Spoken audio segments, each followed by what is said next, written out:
People love to quote, "It's easier for a camel to go through the eye of a needle than for a rich man to enter heaven." But most never read the full story. This video breaks down what that verse really means and why being wealthy isn't evil. It's not about having money, it's about money having you. Dave Ramsey explains how the Bible warns against the love of money, not money itself. The goal is stewardship, not guilt. Wealth can be a blessing when used with purpose and peace. Watch till the end. This will shift your perspective on what Jesus was teaching. This pertains to my question of me being a believer in God, and how do I handle the comments people make, not necessarily financially saying that I can never get there, but why should I in the first place? Like, why would I want to? The mindset of being financially free, and they say, Jesus says it's easier for the camel to go through the eye of a needle than for someone who is rich to make it to heaven, which is true, but they pretty much make it seem I'm evil or am doomed given I want to be wealthy. And, I know being wealthy requires intent, so I have to stay focused, but it's starting to mess with my mindset of is this wrong? Because I value Jesus and I want to do the right thing. Who are the they that are saying these things to you? Just people come in contact with, whether it's even family or... Well, honey, you're going to come in contact with ignorant people your whole life. Yeah. Yeah. I wanted to know, Okay, I don't mind answering it for you, but we can't fix their biblical illiteracy. Mm-hmm. Okay? So for instance, I can take that scripture and let's talk it through, okay? So that comes from the story of the rich young ruler who came to Jesus and he said, "Master, I want to follow you." And Jesus said, "Go and sell all that you have and serve the poor, and then you can follow me." And the story says he went away with his head hung low because he was very wealthy, and he didn't want to sell his stuff to follow Jesus. And Jesus turned to the disciples and said, "It is easy. I tell you, it's easier for a camel to get through the eye of a needle than it is for a rich man to get into heaven." Okay? And the disciples, if you keep reading, were greatly amazed. They were blown away by that statement because it was believed in those times that wealthy people could buy their way into heaven. And so the disciples said, "Who then, Master, can be saved?" And Jesus said, "No one can be saved. No one comes to the Father except through the Son."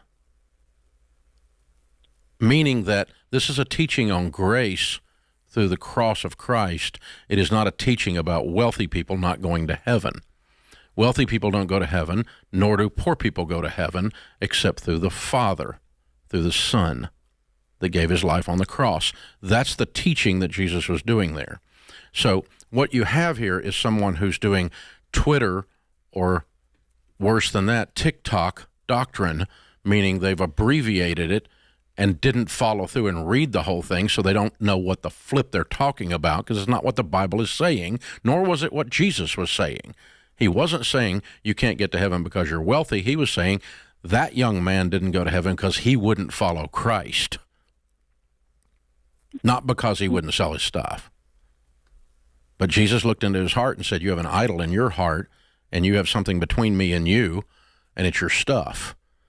And so if you worship stuff, you have a problem. That's not a Christian act. Christians aren't supposed to have idols. As a matter of fact, most of us that are believers actually believe that we don't own anything. We're managing all of it for God, and part of our management is to take care of our own household first, or we're worse than an unbeliever, right? So this is someone who didn't finish reading, and because they grew up poor and they heard poor stuff, and somebody told them in a poor church somewhere that being poor is somehow holy. Poor is not holy. Rich is not holy. Holy is holy. And this is somebody that's jealous and small-minded and so forth, because they don't deal with scriptures like Deuteronomy 18 that says, "And you shall remember the Lord your God, for it is he who gives you the power to get wealth." Why would it say in the Bible that God gives you the power to get wealth and then say you can't get to heaven after you did that? That would be inconsistent. But it's not inconsistent because that isn't what Jesus was saying. And he didn't say that money is the root of all evil, did he? You know, Alicia, he said that the love of money is the root of all evil.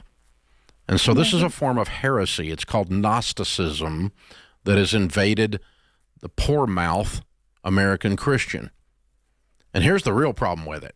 It's actually so statistically off that it's astronomically bad. So those people, if you were to ask them that made those ridiculous statements, okay, if you were to ask them, so you're saying the people with the top 1% of income in the world would be named wealthy? Yes. And you would be saying those people aren't going to heaven? Yes. Well, here's a startling number for you. If you make $30,000 a year, you're in the top 1% of income earners in the world. Mm-hmm. So you're going to hell based on that ridiculous doctrine that is so biblically illiterate. Okay? And so that, but you can't convince those people of that. But this is how, once you understand that, then this gives you permission to go be the winner that you're planning to be without guilt. And I don't want you to be a greedy jerk. I always want you to be generous. Those will be Christian activities. I want you to put others first. I want you to be thoughtful. I want you to be managing all of this money in a way that makes God smile and that takes care of your family and takes care of your community. But guess what? Poor people don't feed hungry children. Rich people are the ones that feed them. You know who's getting people out of Haiti right now? Rich people. That's who's getting the orphans. I was with a friend this week, and they dropped some serious money getting 15 orphans out of a cave to keep those gangs from raping them and turning them into sex traffic. It wasn't poor people did that. These rich guys chartered a freaking helicopter with some ex-Special Forces guys, went in and got 15 kids out. That won't be on the news, but rich guys that are in America did that are Christians. Poor people didn't do that crap. I'm just telling you. So this is what you do when you get some money. You serve the poor. You take care of people that are hurting. You lift people up. But you can't do that when you're freaking broke. This is how stupid this doctrine is. This wrong, toxic version. It makes me angry. Can you tell? Yeah. I wanted to give you the slow clap, but it's not appropriate.